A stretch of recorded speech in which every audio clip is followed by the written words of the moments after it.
देखें, सबसे पहले मैं आपको ये बताती चलूँ कि मैं जो नेशनल असम्बली के 2 हलके एनए 46 और 47 से इंतखाब लड़ रही हूँ और मैं सिर्फ़ ख्वाजसरा कम्युनिटी की नुमाइंदा ही नहीं बल्कि अपने हलके की आवाम की भी नुमाइंदा हूँ। तो मेरा जो मकसद होगा वो हलके के वो तमाम इश्यूज़ जिनको हमारे दूसरे सियासतदानों ने नज़रअंदाज़ किया, मिसाल के तौर पर 47% यहाँ पे इस्लामाबाद के अंदर ख़वातीन वोटर्स हैं, उनकी रिज़र्व सीट नहीं है। इसके अलावा एक तो मैं ये बिल रिज़र्व सीट का ख़वातीन के लिए प्रेज़ेंट करूँगी असेंबली में जाने के बाद, और दूसरे नंबर पे ख्वाजसरा अफ़राद, चूँकि ये this I belongs to the ख्वाजसरा कम्युनिटी, तो मैं ऐसी कानून साज़ी कराऊँगी। मिसाल के तौर पर मुल्क के अंदर अभी कानून मौजूद है कि ख्वाजसराओं के साथ आपने डिस्क्रिमिनेशन नहीं करनी, बदज़ुबानी नहीं करनी, हरास नहीं करना।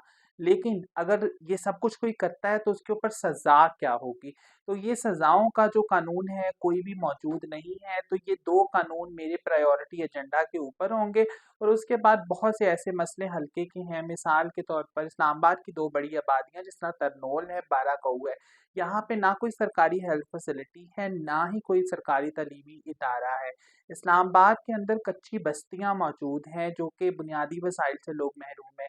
आए रोज़ यहाँ पे धरने होते हैं इस्लामाबाद के अंदर, जिसकी वज़ह से इस्लामाबाद की आवाम तंग होती है, कोई उसके ऊपर लाया अमल मौजूद नहीं है, तो इसके ऊपर पॉलिसी साज़ी का काम करवाऊँगी। लॉ एंड ऑर्डर की सिचुएशन इस्लामाबाद के अंदर, हालाँकि सबसे सेफेस्ट सिटी कहा जाता है।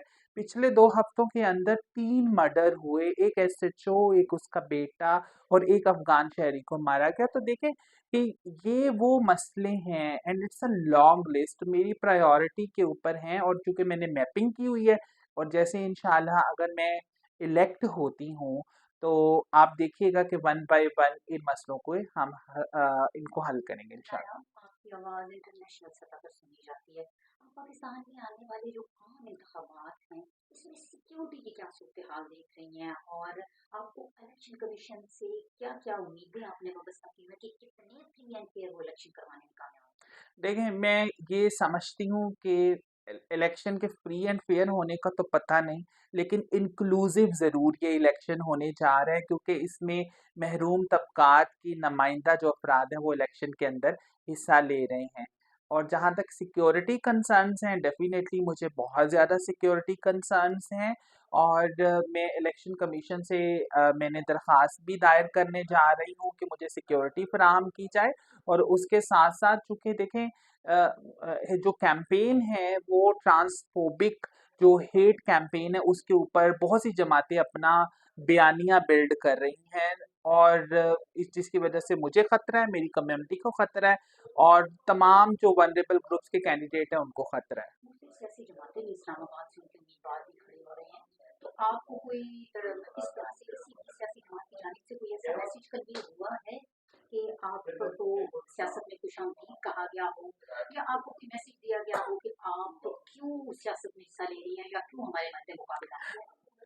मुझे जो अभी तक सियासी जमातों से जो मैसेजेस कन्वे हो रहे हैं वो ये हो रहे हैं कि ये देखो कि ख्वाजा सरा हमारे मुकाबले में इलेक्शन कंटेस्ट कर रहा है, ये हमारी बेइज्जती है, और वो मुझे अब उनकी इज्जत नफ्स के लिए ख़तरा समझ रहे हैं, जिसकी वजह से मेरे लिए मसाइल बढ़ बढ़ चुके हैं। किसी भी सियासी जमात ने मुझे अभी तक वेलकम नहीं किया, ना ही मेरी पजीराई की, लेकिन हाँ, मेरे हल्के के अवाम ने और लोगों ने बहुत पजीराई की है, and I am happy with them. अच्छा, मुझे ये बताइएगा, आप अब सियासत में हिस्सा लेने जा रही हैं। जो सियासतदान होता है वो सारी सियासी जमातों के लिए उसके अंदर एक सॉफ्ट कॉर्नर ज़रूर होता है। अब मुझे ये बताइएगा, इस वक़्त जो पीटीआई की सिचुएशन है या इंतखाबी निशान उनसे लिया गया और अब पेशावर हाई कोर्ट का फैसला किया गया है, तो कोई पीटीआई कोई उम्मीदवार जितने डरे हुए हैं, सहमे हुए हैं, उनके वोटर्स के लिए कोई ऐसा मैसेज आप कन्वे करना चाहती हैं उन तमाम सियासी उम्मीदवारों के लिए जो पीटीआई का हिस्सा हैं या पीटीआई की तरफ से लड़ने जा रहे हैं? देखें, पाकिस्तान तहरीक-ए-इंसाफ जो है वो एक तब्दीली के नारे के साथ इस मुल्क में आई थी, और उन्होंने सियासी शऊर उजागर ज़रूर किया है। तो मैं समझती हूँ कि तमाम सियासी जमातों को एक लेवल प्लेइंग फ़ील्ड मिलनी चाहिए, जिसके ऊपर वो इंतखाब लड़के इसमें अपने मुल्क को कौम की खिदमत कर सकें। और देखें, ताकत का जो मंबा है वो अवाम है, और अगर अवाम चाहती है कोई इस तरह की सियासी जमात आए तो उनको ज़रूर आना चाहिए। और मैं पीटीआई के कारकुनान से भी यही कहूँगी कि मुश्तिल होने की ज़रूरत नहीं है। कोशिश करें, क्योंकि कानून और इंसाफ को अपने हाथों में रखें और इलेक्शन में आए। अगर इमाम चाहती है आपको लेके आना तो वो ज़रूर लेके आएगी। अच्छा, कोई इमरान खान साहब इस वक़्त जेल में हैं और वहाँ से वो 3 हलकों से इलेक्शन लड़ने जा रहे हैं।